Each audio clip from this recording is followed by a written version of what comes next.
بسم الله الرحمن الرحيم وبه نستعين سبحانك لا علم لنا إلا ما علمتنا إنك أنت العليم الحكيم. الحمد لله رب العالمين والصلاة والسلام على سيد المرسلين وعلى آله وصحبه أجمعين ومن تبعهم بإحسان إلى يوم الدين. أعوذ بالله من الشيطان الرجيم. بسم الله الرحمن الرحيم. آمن الرسول بما أنزل إليه من ربه والمؤمنون كل آمن بالله وملائكته وكتبه ورسله لا نفرق بين أحد من رسله وقالوا سمعنا وأطعنا غفرانك ربنا وإليك المصير. سامعین کرام، ہماری گفتگو رسولوں پر ایمان اور جناب محمد رسول اللہ صلی اللہ علیہ وسلم پر ایمان اور آپ کی شرعی حیثیت کے متعلق جاری ہے، اور اس ضمن میں آپ کی نبوت کی صداقت و سچائی کی دلیلیں ہم پڑھ رہے ہیں. اس سلسلے میں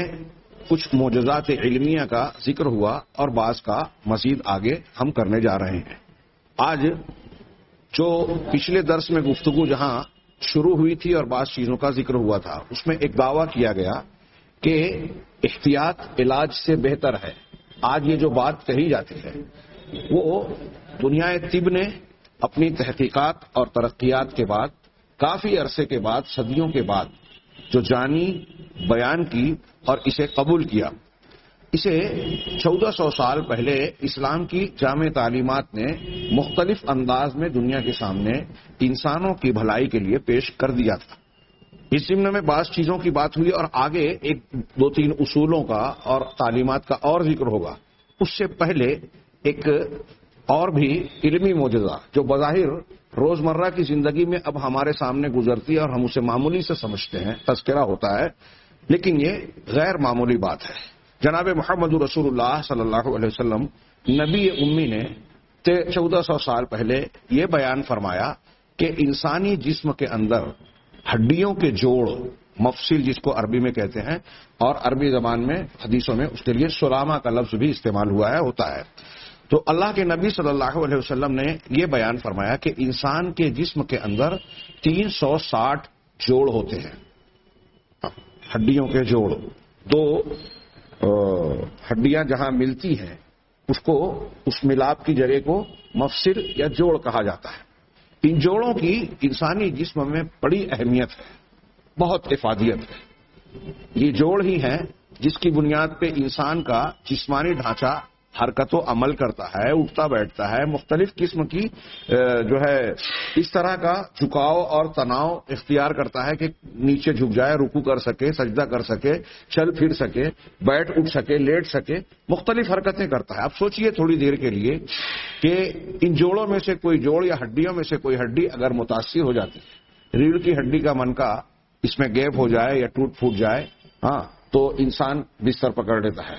گردن کی ہڈی کا معاملہ بگڑ جائے تو گردن موڑ نہیں سکتا. گھٹنے کی ہڈی یا جوڑ متاثر ہو جائے تو چلنے پھرنے سے معذور سا ہو جاتا ہے. کولے کی ہڈی پر اگر ضرب لگ جائے اور اس میں چوٹ یا فریکچر ہو جائے تو آدمی کھڑا ہی نہیں ہو سکتا. ایسے اور بھی بہت سارے عوارض ہیں، اور کوئی ایک جوڑ اور ایک ہڈی متاثر ہوتی ہے تو گویا انسان مفلوج سا ہو جاتا ہے. گویا یہ جوڑ اور ان کا محفوظ ہونا اللہ تبارک و تعالیٰ کی بڑی نعمت ہے. اس لیے بخاری اور مسلم کی حدیثوں میں تھوڑے سے الفاظ کے فرق ساتھ اللہ کے نبی صلی اللہ علیہ وسلم نے فرمایا کل سلامہ، انسان پر ہر صبح جب وہ نئے دن کا آغاز کرتا ہے تو اس کے جسم کے جتنے جوڑ ہے اس جوڑ کے بدلے میں اس پر لازم ہے کہ وہ صدقہ کرے، یعنی ان جوڑوں کا شکر ادا کرے. اللہ تبارک و تعالیٰ نے اس کو نیا دن دیا صحت و سلامتی کے ساتھ، اپنے جوڑوں کی سلامتی کے ساتھ، جس کی بنیاد پر وہ اس لائق ہے کہ حرکت و عمل کر سکے، محنت و کوشش کر سکے. چنانچہ جب اللہ نے یہ نعمت دی ہے تو ہر روز ہر انسان کا یہ فرض ہے کہ وہ ان جوڑوں کا صدقہ یعنی بطور شکر اللہ کے جناب میں، رب کے جناب میں پیش کرے. اب ظاہر سی بات ہے کہ صدقہ اگر مالی اعتبار سے ہوتا کہ ہر انسان کو صدقہ دینا ہے تو غریب غربا کے لیے تو یہ ناقابل عمل معاملہ ہوتا، ان کی طاقت و استطاعت کے دائرے سے باہر ہوتا. چنانچہ اللہ تبارک و تعالیٰ کی رحمت و شفقت اور جناب محمد رسول اللہ صلی اللہ علیہ وسلم کی مہربانی کا یہ حصہ ہے کہ اس ہر جوڑ کے صدقے کو جب لازم قرار دیا تو اس معاملے کو انتہائی آسان کیا اور نیکیوں کی مختلف وجوہ بیان کی.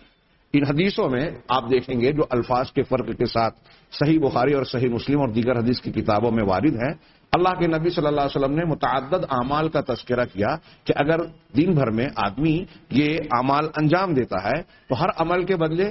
ایک صدقہ ہوگا اور اس کے بدلے میں گویا ایک جوڑ کا حق ادا ہوگا. صحیح بخاری میں تو یہاں تک ہے کہ آپ دو جھگڑنے والوں کے درمیان صلح کرائیں، یہ صدقہ ہے. ہاں انتعدل بین خصمین او کما قال، تو لڑنے والوں کے درمیان جھگڑا ہے، آپ دونوں کے درمیان صلح کرا رہے ہیں، عدل قائم کر رہے ہیں. عدل کا لفظ ہے اس میں، صرف ملا دینا نہیں کہ حق کچھ بھی ہو بس یوں ہی مل جاؤ. عدل کے ساتھ دونوں کے درمیان صلح کرا دینا، یہ ایک صدقہ ہے. اگر کوئی شخص سواری پر چڑھنا چاہ رہا ہے، اسے سواری پہ چڑھنے میں دشواری ہو رہی ہے، تو آپ سواری پر چڑھنے میں اس کی مدد کر دیں، یہ ایک صدقہ ہے. کوئی شخص اپنی سواری یا بار برداری کے اعتبار سے جانور پر یا کسی سواری پر سامان کو لادنا چاہ رہا ہے اور اس میں اسے دشواری پیش آ رہی ہے، آپ نے اس میں اس کی مدد کر دی، یہ صدقہ ہے. آپ نے کسی کو نیکی کا حکم دیا، یہ صدقہ ہے. کسی برائی سے روکا، یہ صدقہ ہے. آپ نے کسی کے ساتھ جو ہے حسن سلوک اور اچھے ڈھنگ سے ملاقات کی، یہ صدقہ ہے. یہاں تک کہ بعض روایتوں میں، یہ بخاری مسلم کی روایتوں میں ہے، الکلمۃ الطیبہ، اچھا کلمہ. اب یا تو لا الہ الا اللہ کو کہیے، یا پھر آپ کسی انسان سے کوئی بات چیت کر رہے ہیں، اچھے انداز میں مسکراہٹ کے ساتھ، خندہ پیشانی کے ساتھ اس سے ملاقات کر رہے ہیں، بات چیت کر رہے ہیں، یہ بھی صدقہ ہے. بعض روایتوں میں ہے کہ راستے سے تکلیف دہ چیز کو ہٹا دینا، کانٹے کو ہٹا دینا، پتھر کو ہٹا دینا، یا انسان کو کوئی ایسی چیز جو نقصان دے رہی ہے اسے ہٹا دینا، یہ بھی صدقہ ہے. ان روایتوں کی، ان اعمال کی اگر ہم تشریح کریں تو سمجھ میں آئے گا کہ ایک انسان یا مسلمان ان چیزوں پر عمل کرے گا تو کتنا مفید اور دوسروں کے لیے کارگر ہوگا. دوسروں کو تکلیف دینے والا مسلمان نہیں ہوتا، جیسا کہ آج ہمارے اور آپ کے سماج اور معاشرے میں نظر آ رہا ہے. اگر ان چیزوں پر عمل کرے گا تو مسلمان سے بہتر سوشل ورکر، لوگوں کی خدمت کرنے والا، لوگوں کے کام آنے والا کوئی دوسرا ہو ہی نہیں سکتا. لیکن افسوس کہ ہم نے ان تعلیمات کو گویا پس پشت سا ڈال دیا ہے. عملی زندگی سے ان میں سے بہت ساری چیزیں یا تو ختم ہیں یا کمزور ہو چکی ہیں. اسی طریقے سے بعض اور اعمال کا تذکرہ ہے. یہاں صحیح مسلم کی جس حدیث کا میں تذکرہ کر رہا ہوں، جس میں اللہ کے نبی صلی اللہ علیہ وسلم نے وضاحت کی کہ یہ جوڑ 360 کی تعداد میں ہے، یہ بخاری میں الفاظ نہیں ہے. یہ روایت حضرت عائشہ ام المومنین حضرت عائشہ رضی اللہ تعالی عنہا سے مروی ہے. وہ کہتی ہیں کہ انہو خلے کا کل انسان من بنی آدم علی 60 و 300 مفصل، کہ بنی آدم میں سے ہر انسان 360 جوڑوں پر پیدا کیا گیا ہے. 1400 سال پہلے. بار بار یہ بات ہم دوہرا رہے ہیں کہ اس وقت سائنسی تحقیقات انسانی جسم کے اندرونی ساخت، اس کی تفصیلات، اس کے مشتملات، کام وغیرہ کے جاننے کا کوئی سوال اور ذریعہ تھا ہی نہیں. نہ سائنس لیبارٹریز تھی، نہ یہ آلات اور مشینیں جس کے ذریعے سے انسان کے اندرونی چیزوں کا تجزیہ کیا جائے، جائزہ لیا جائے. تو ہڈیاں انسان کے جسم کی پوری شمار کی جائے، یہ ناممکن سی بات تھی، بلکہ ناممکن تھا. اور پھر عام انسانوں کے لیے یا پڑھے لکھے لوگوں کے لیے تو یہ اس وقت ممکن نہیں تھا. تو ایک ایسا شخص جو ریگستانی علاقے میں پلا بڑھا اور کسی اسکول کالج میں پڑھنا لکھنا بھی نہیں سیکھا، اس کے لیے کیا یہ ممکن ہے کہ اتنی حتمی انداز میں، اتنے قطعی اور حتمی انداز میں یہ بات بیان کرے کہ انسان کے اتنے جوڑ اور اتنی ہڈیاں ہیں؟ یہ اللہ کے نبی جناب محمد رسول اللہ صلی اللہ علیہ وسلم نے بیان فرمایا.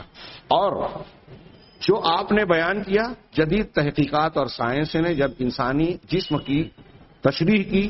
اس کے اعضاء کا جائزہ لیا، تجزیہ کیا اور ایک پارٹ کو جو ہے اچھی طریقے سے شمار کیا، گنا، تو معلوم ہوا کہ واقعی انسان کے جسم میں 360 جوڑ ہوتے ہیں. میڈیکل سائنس کے لوگ اسے اچھی طرح جانتے ہوں گے، ابتدائی سبق کے طور پر پڑھتے ہوں گے. کہہ رہے ہیں کہ ہر انسان کو، بنی آدم کے ہر انسان کو 360 جوڑوں پر پیدا کیا گیا ہے. اب ان میں سے جو صدقے کی بات ہے، اس حدیث میں جو الفاظ ہیں، فمن کبر اللہ وحمد اللہ وحلل اللہ وسبح اللہ واستغفر للہ وعزل حجرا عن طریق الناس او شوکتا او عظما عن طریق الناس، او امر بمعروف او نہا عن منکر عدد 60 و 300 فانه یوصی یومئذ وقد زحزح نفسه عن النار. ہاں یہ صحیح مسلم کی حدیث ہے کہ جو شخص اللہ اکبر کہے، اللہ کی تکبیر بڑائی بیان کرے یعنی اللہ اکبر کہے، جو اللہ کی حمد بیان کرے الحمدللہ کہے، جو شخص حلل اللہ کی تحلیل بیان کرے یعنی لا الہ الا اللہ کہے، اور جو شخص اللہ کی تسبیح بیان کرے سبحان اللہ یا اس کے دوسرے مشتقات کے اعتبار سے اللہ کی تسبیح بیان کرے، واستغفر للہ اور جو اللہ سے مغفرت اور بخشش طلب کرے. اسی طریقے سے کوئی شخص لوگوں کے راستے سے پتھر ہٹا دے، یہ نیکی اسلام بتا رہا ہے جس کو بعض روایتوں میں ایمان کا ادنا شعبہ اور جز کہا گیا ہے. ہاں سوچئے تھوڑی دیر کے لیے، آج مسلمانوں میں ہمارے یہاں نظر آتا ہے کہ لوگ راستوں میں لوگوں کو تکلیف دینے کے لیے اپنی سواریاں کھڑی کر دیتے ہیں، رکاوٹیں ڈال دیتے ہیں، گندگیاں کرتے ہیں، سامان پھینک دیتے ہیں. الٹا کام جو مسلمان کو کہا گیا ہے کہ پتھر بھی اور تکلیف دہ چیز کو راستے سے ہٹائے، یہ ایمان کا حصہ ہے. ہاں یہ بھی کہا آپ نے، یا کوئی کانٹا ہٹا دے یا ہڈی ہٹا دے لوگوں کے راستے سے، یا کسی بھلائی کا حکم دے یا کسی برائی سے روکے، تو ہاں یہ 360 کی تعداد میں یہ اگر کام کر لیتا ہے سبحان اللہ الحمدللہ اللہ اکبر، یہ 360 بول دے یا یہ دوسرے کاموں کو جو تذکرہ کیا، اگر ایسے 360 کر لیتا ہے تو ایسی صورت میں وہ شام جب کرے گا تو اس دن اس طرح سے شام کرے گا کہ اپنے آپ کو جہنم کی آگ سے اس نے بچا لیا، اپنے آپ کو اس سے نجات دلا دی. بخاری کی ایک روایت میں ہے کہ ان سب اعمال کے مقابلے میں اگر ایک شخص جو ہے چاشت کی نماز پڑھ لیتا ہے سورج کے طلوع ہونے کے بعد سوا نظر سے لے کر زوال سے پہلے تک، اس درمیان 2 رکعت سے لے کر 8 رکعت تک چاشت کی نماز پڑھی جا سکتی ہے. اگر چاشت کی نماز پڑھ لے تو ان تمام یعنی صرف یہ نماز پڑھ لینا 360 جوڑوں کے برابر ہوگا. اس حدیث میں جو نیکی کی طرف ترغیب دی گئی ہے، بھلائیاں کرنے کا حکم دیا گیا ہے، اور ایک مسلمان کو اپنے ہر جوڑ کے بدلے میں شکر بجا لانے کی تعلیم دی گئی ہے، وہ اس کی ہدایت ہے، اصل مقصود ہے. لیکن ضمنی اعتبار سے نبی کریم صلی اللہ علیہ وسلم نے اس حدیث میں جو یہ بات بیان کی کہ ہر انسان کے 360 جوڑے ہوتے ہیں، یہ اللہ کے نبی جناب محمد رسول اللہ صلی اللہ علیہ وسلم کا ایک علمی معجزہ ہے. 1400 سال پہلے آپ کا یہ بیان، آج اس کی سائنس، میڈیکل سائنس، جبکہ انسان کے جسم کے ایک ایک حصے کو، اس کے اندرونی اعضاء کو مشینوں کے ذریعے سے جانچا پرکھا اور شمار کیا جا سکتا ہے. آج یہ سب بہت آسان سا ہو گیا ہے، لیکن ان مشینوں کی ایجادات سے پہلے، ان تحقیقات سے پہلے یہ کام انسان کے لیے ناممکن سا تھا. ایسے میں نبی کریم صلی اللہ علیہ وسلم کا یہ بیان کرنا اور آج آپ کے اس بیان کا سچا ثابت ہونا اس بات کی دلیل ہے کہ آپ سچے رسول ہیں. آپ اپنی خواہشات کی طرف سے بات نہیں کرتے، بلکہ آپ جو بھی پیش کرتے ہیں وہ اللہ کی وحی کی طرف سے بیان کرتے ہیں. یہ جسمانی اعتبار سے میں نے ایک معجزہ بیان کیا. کئی دنوں سے یہ ترتیب میں نہ آنے کی وجہ سے ٹل رہا تھا، مجھے لگا کہ شاید چھوٹ جائے گا. آئیے ہم جو احتیاط علاج سے بہتر ہے کہ ضمن میں کچھ باتیں جانی تھی. اب یہ اگلی بات کہ اللہ تبارک و تعالیٰ نے، ہم پورا ان امور کو سمیٹ نہیں سکتے، لہذا ایک موٹی سی بات صرف کھانے سے متعلق ایک قرآن اور حدیث کا ایک حکم بیان کرنا چاہوں گا. کھانے پینے سے متعلق جو آداب طعام اور آداب شراب، یعنی پینے اور کھانے سے متعلق شریعت کے جو احکام اور آداب ہیں، ابھی حلال حرام ایک دوسرا ٹاپک ہے. آداب کو صرف ہم لیں تو اس سلسلے میں قرآن حدیث کی اگر ایک ایک تعلیم کو ہم لیں اور جن چیزوں کی ترغیب رسول اللہ صلی اللہ علیہ وسلم نے دی ہے، بیان کیا ہے کہ کس طرح بیٹھا جائے، کس طرح نہ بیٹھا جائے، ہاں کس طرح کھانا کھایا جائے، کس طرح انگلیوں کا استعمال کیا جائے، بیٹھک میں کب کیا طریقہ اختیار کیا جائے. اگرچہ کھڑے رہ کر کھانے یا پینے کی اجازت موجود ہے، لیکن تلقین اور تاکید اس بات کی گئی ہے کہ بیٹھ کر کیا جائے، گھر زمین پر بیٹھ کر. اور اسی طریقے سے پینے کے وقت 3 سانسوں میں پیا جائے، اور پینے کے وقت برتن میں جو ہے اپنا تنفس کا عمل نہ ہو.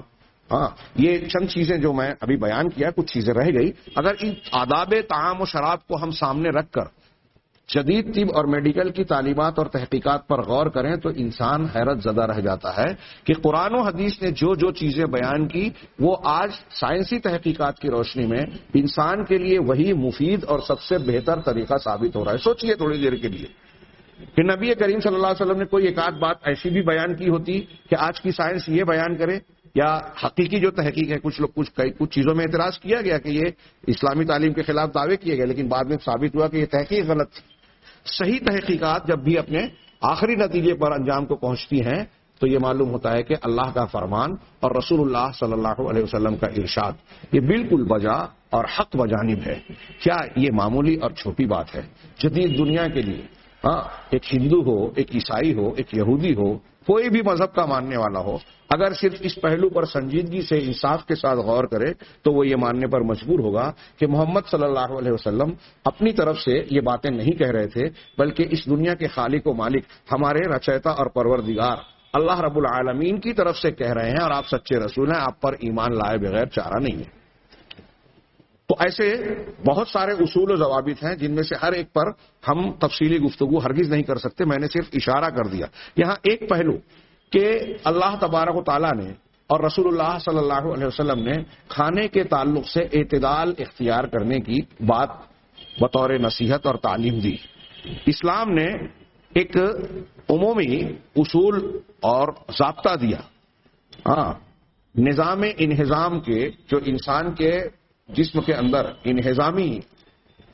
سسٹم ہے، نظام انہضام اور اس کے آلات، اس کو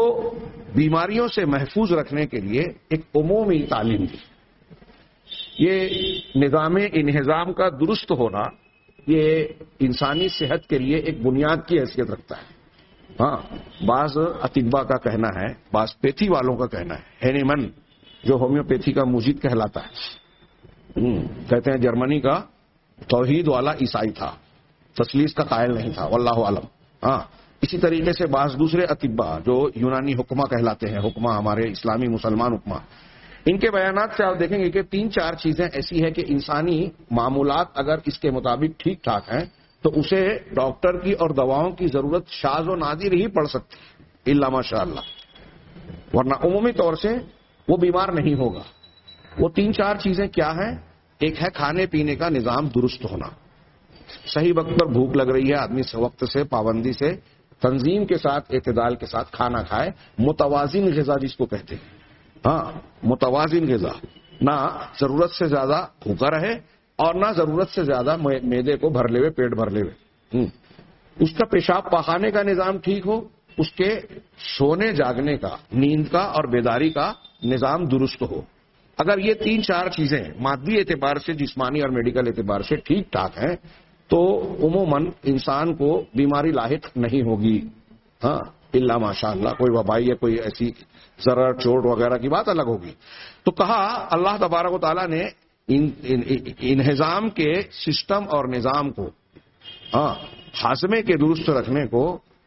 ٹھیک ٹھاک رکھنے اور بیماریوں سے محفوظ رکھنے کے لیے کچھ عمومی تعلیمات دی، ایک قاعدہ دے دیا۔ اللہ تبارک و تعالیٰ کا سورہ اعراف کی آیت نمبر 31 میں ارشاد ہے، بعض دروس میں اس آیت کا تذکرہ ہلکا سا گزرا ہے۔ اللہ تعالیٰ فرماتا ہے اعوذ باللہ من الشیطان الرجیم وَكُلُوا وَاشْرَبُوا وَلَا تُسْرِفُوا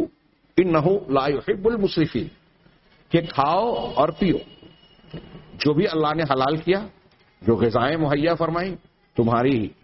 خواہش بھی ہے، ضرورت بھی ہے، تمہارے بدن کی ضروریات کو پورا کرنے کا، اس میں پورا کرنے کے مادے ہیں، پروٹینز ہیں، دوسری ساری چیزیں جو انسانی جسم کو جن چیزوں کی ضرورت ہے۔ تو کہا نمکیات، معدنیات، ساری چیزیں کھاؤ اور پیو، لیکن اس کھانے پینے کو ایک لفظ سے جو ہے پابند بنایا، وَلَا تُسْرِفُوا، اور اس میں اسراف نہ کرو، یعنی حد سے تجاوز نہ کرو۔ ہم اپنے الفاظ میں کہیں کہ بسیار خوری سے اجتناب کرو، بہت زیادہ نہ کھانا، یا کھانے کے سلسلے میں بے احتیاطی نہ برتی جائے، تو اسراف نہ کیا جائے۔ میں نے اس سے پہلے بتایا تھا، علامہ ابن کثیر نے، حافظ ابن کثیر رحمہ اللہ نے تفسیر ابن کثیر میں اس آیت کی تشریح کرتے ہوئے ضمناً ایک قول ذکر کیا کہ اطباء کا یہ کہنا ہے کہ اللہ تعالیٰ نے اس آدھی آیت میں کلوا واشربوا ولا تسرفوا، اس آدھی آیت کے اندر، پوری بھی نہیں، آدھی آیت میں آدھی طب کو سمیٹ دیا۔ اگر ایک آدمی اپنے کھانے پینے کے سلسلے میں قرآن کی اس ہدایت کو ملحوظ خاطر رکھے گا، اس کو اپنائے گا، تو اس کا نظام انہضام درست رہے گا اور بہت ساری بیماریوں سے اپنے آپ کو بچا لے گا۔ کھاؤ پیو اور اسراف نہ کرو۔ انہ لا یحب المسرفین، یقیناً اللہ تبارک و تعالیٰ مسرفین کو، حد سے تجاوز کرنے والوں کو پسند نہیں کرتا۔ اب یہ کھانے پینے کے معاملے میں بھی بات آئے گی، اخراجات اور زندگی کے دوسرے شعبے میں بھی یہ بات عام ہے کہ اللہ حد سے زیادہ آگے بڑھنے والوں کو، تجاوز کرنے والوں کو، فضول خرچی کرنے والوں کو، بسیار خوروں کو اللہ پسند نہیں کرتا۔ تو گویا یہ دوسری ایک بات کہ یہ اللہ تعالیٰ کا پسندیدہ عمل بھی نہیں ہے۔ اصل ہدایت تو انسان کے فائدے کی ہے، اور یہ شرعی اعتبار سے اللہ تبارک و تعالیٰ سے محبت اور ایمان کا تقاضا ہے۔ ایک انسان کے لیے اس میں فائدہ اور نقصان دو نمبر کی بات ہے۔ ایک مومن بندے کے لیے اہم بات یہ ہے، یہ میں دوہرا دوں دماغ ذہن نشین رہے، کہ ہم یہ جو علمی معجزات، فوائد، نقصانات بیان کر رہے ہیں، یہ زائد ایمان سے زائد علم اور اطمینان کے پہلو ہو سکتا ہے۔ اس میں اللہ کے نبی اور اللہ تبارک و تعالیٰ کی حقانیت کے دلائل کے پہلو ہم پیش کر رہے ہیں، لیکن یہ بنیاد نہیں ہے کہ ہم ان چیزوں کو مانیں۔ ہمارے لیے زیادہ بڑی بنیاد یہ ہے کہ قرآن اور حدیث کا حکم ہے تو ہم کو ماننا ہی ہے۔ حکمتیں، فائدے، نقصانات ہمیں معلوم ہو یا نہ معلوم ہو، تب بھی ہمیں ماننا ہے۔ صحابہ کرام نے جدید تحقیقات کے بغیر پرانے مسلمانوں نے یہ ساری چیزیں تسلیم کی، ان پر ایمان لایا، اور اللہ اور رسول اللہ صلی اللہ علیہ وسلم کے فرمان کو آنکھ بند کر کے تسلیم کیا کہ اللہ اور رسول کا فرمان ہے تو یقیناً یہ ہمارے لیے مفید ہی ہے، اور یہ یقین ہونا چاہیے ہر انسان کو۔ چنانچہ اللہ تبارک و تعالیٰ نے کہا کہ وہ اسراف کرنے والوں کو پسند نہیں کرتا۔ یہاں میں نے آداب کی طرف اشارہ کیا، اگر کوئی شخص آداب کی خلاف ورزی کر رہا ہے تو ایک طریقے سے وہ بھی حد سے تجاوز ہی ہوتا ہے۔ یہاں مجھے ایک بات یاد آتی ہے کہ نبی کریم صلی اللہ علیہ وسلم کے کھانے پینے کے طریقے، آداب، لقمہ چبانے کا انداز، 3 انگلیاں، بیٹھنے کا طریقہ، پھر درمیان میں پانی پینا تھوڑا موڑا، کھانے کے فوراً بعد پانی نہ پینا۔ آپ حکمہ اور اطباء سے رجوع کریں تو وہ بتاتے ہیں کہ اگر ان امور اور آداب پر عمل کیا جائے تو نظام انہضام ٹھیک رہے گا، موٹاپا نہیں ہوگا، ڈائبٹیز سے آدمی محفوظ رہے گا، اور کیا کہتے ہیں جو پیٹ میں جلن تو سوزش اور تپش ہوتی ہے، بدہضمی کی وجہ سے جو ساری چیزیں ایسیڈیٹی وغیرہ پیدا ہوتی ہے ان سے محفوظ رہے گا، کولیسٹرول لیول ٹھیک ٹھاک رہے گا، اور کبھی توند نہیں آئے گی، توند کبھی نہیں آئے گی۔ ایک حکیم صاحب کہتے تھے ہمارے، وہ کہتے تھے کہ اگر انسان کھانے کے بعد 2 گھنٹہ لگ بھگ پانی نہ پیے،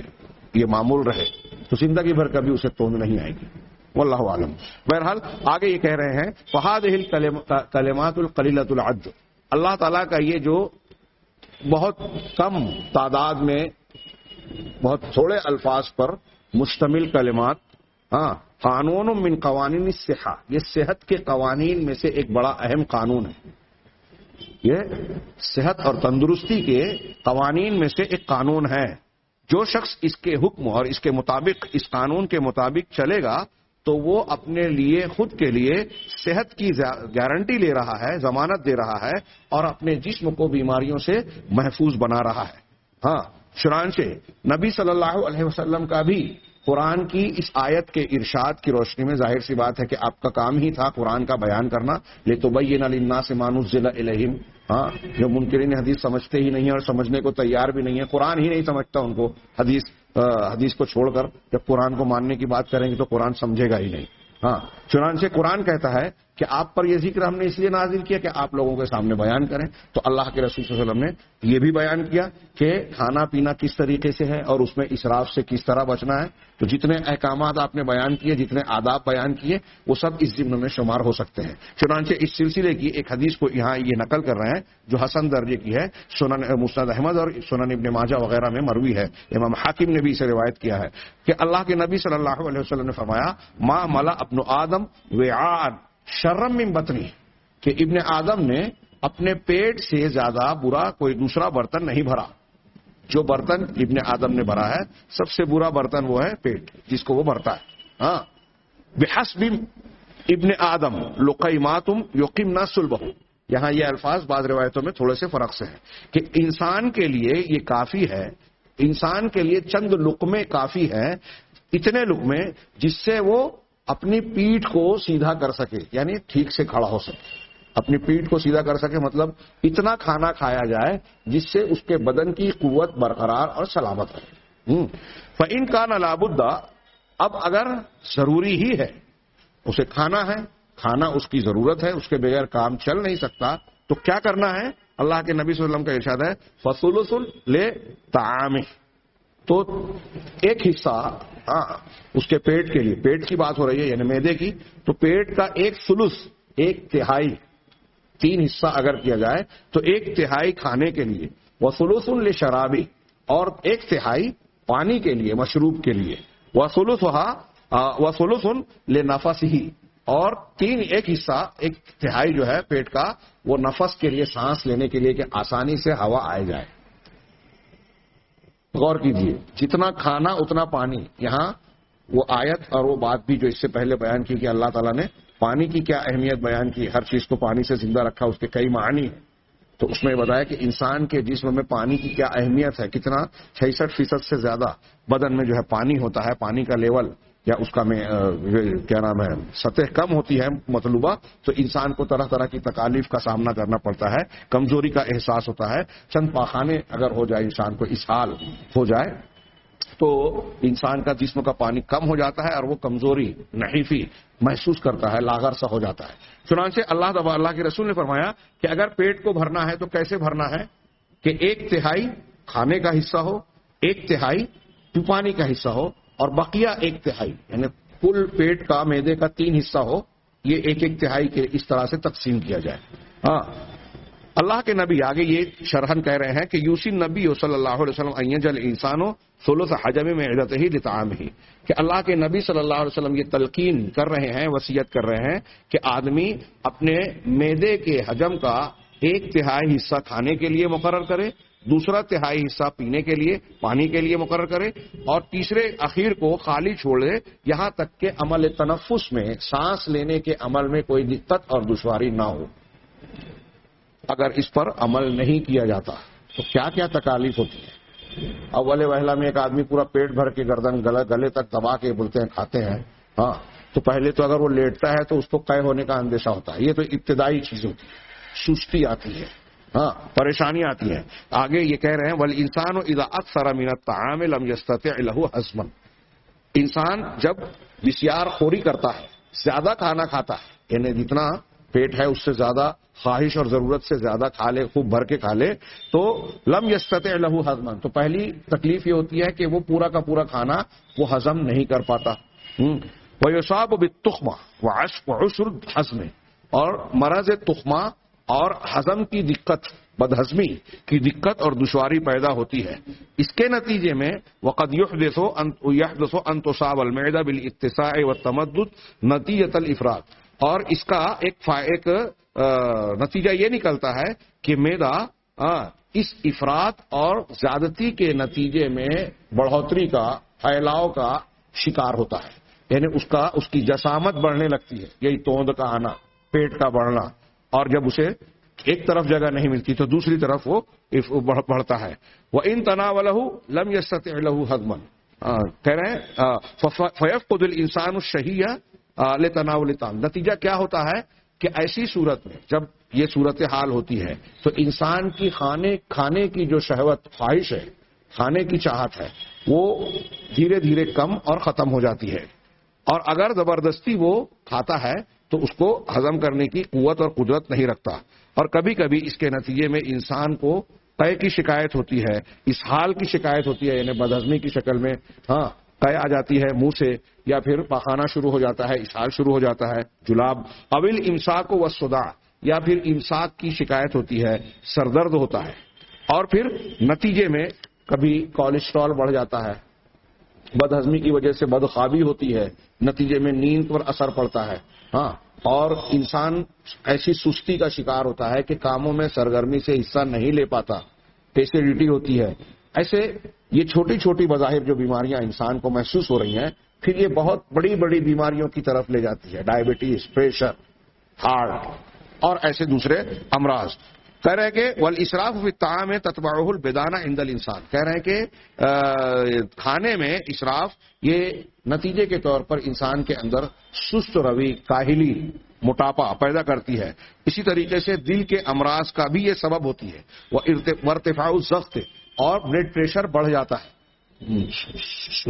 خون کا دباؤ یا پریشر جس کو کہتے ہیں وہ بڑھ جاتا ہے. وہ امراض القلا گردے کے امراض، وہ مرض السکر اور شکر کی بیماری یعنی ڈائبٹیز جو آج کہتے ہیں کہ ہر تیسرے چوتھے آدمی کو لگتی جا رہی ہے اور چند سالوں بعد لوگوں کا اس طرح اندازہ ہے کہ یہ اور تیزی سے بڑھے گی. یہ آج جو شکر ڈائبٹیز ہے، ہارٹ پیشنٹس ہیں اور نئی نئی اس قسم کی جو بیماریاں پریشر کی بڑھتی جا رہی ہے، اس کی شرح ماضی کے ادوار میں کم تھی. تو اطباء اور ڈاکٹرز بھی اس کی ایک بڑی وجہ یہ بتاتے ہیں کہ پہلے کے لوگوں کی غذائیں سادی، فطری اور قدرتی انداز میں تھیں، اور جتنی غذا ہوتی تھی اس سے زیادہ